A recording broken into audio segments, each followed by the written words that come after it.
জেলার এসপির বিরুদ্ধে এবার খুনের ষড়যন্ত্রের বিস্ফোরক অভিযোগ আনলেন হুমায়ুন কবির। বেলডাঙ্গা থানায় একটা ইট খুলে নেওয়ার হুঁশিয়ারি হুমায়ুনের।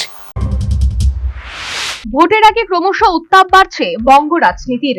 জেলাগুলো থেকে ইতিমধ্যেই ছোট মাঝারি হিংসার খবর উঠে আসছে সংবাদ মাধ্যমে। 2026-এর বিধানসভা নির্বাচন বঙ্গ রাজনীতিতে সবচেয়ে কঠিন পরিস্থিতির মধ্যে দিয়ে হতে চলেছে, অন্তত এমনটাই মত রাজনৈতিক বিশেষজ্ঞদের। এই পরিস্থিতির মধ্যে বিস্ফোরক অভিযোগ প্রকাশ্যে আনলেন জনগণ উন্নয়ন পার্টির সভাপতি হুমায়ুন কবির। সুপারি কিলার দিয়ে তাকে খুন করার ষড়যন্ত্র করছেন জেলার এসপি, এমনটাই অভিযোগ শুনেছেন হুমায়ুন। সাংবাদিক বৈঠকে হুমায়ুন কবির দাবি করলেন, রাজনৈতিকভাবে রাজ্যের শাসক দল তৃণমূল কংগ্রেস তার মোকাবেলা করতে পারছে না, আর সে কারণেই সুপারি কিলারের মাধ্যমে পৃথিবী থেকে তাকে সরিয়ে দিতে চাইছে তৃণমূল কংগ্রেস।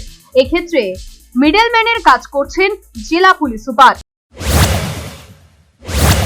এসপি আবার আমাকে খুন করার জন্য ঠিকে নিয়ে এসছে।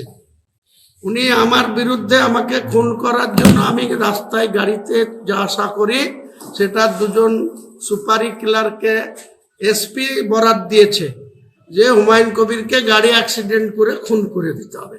কারণ হুমায়ুন কবিরের রাজনৈতিক মোকাবেলা করতে পারছে না, তাই হুমায়ুন কবিরকে এইসব করার জন্য পুলিশের এসপিকে নিয়োগ করা হচ্ছে।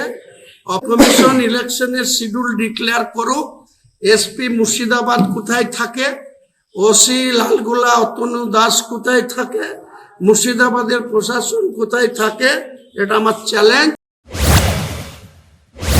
পাশাপাশি হুমায়ুন কবির দাবি করেছেন, তার ক্ষতি করতে না পেরে তার দলের এক সদস্যের অনুগামী ছেলেকে পুলিশ মিথ্যে মামলায় ফাঁসিয়ে থানায় আটকে রেখেছে। আগামী দিনে সেই ছেলেটিকে ছাড়া না হলে 1 লক্ষ লোক নিয়ে গিয়ে বেলডাঙ্গা থানা ঘেরাও করবেন তিনি। আমার কিছু করতে না পেরে শফিক বলে একটা তার ছেলেকে ধরে নিয়ে এসে আটকে রেখেছে।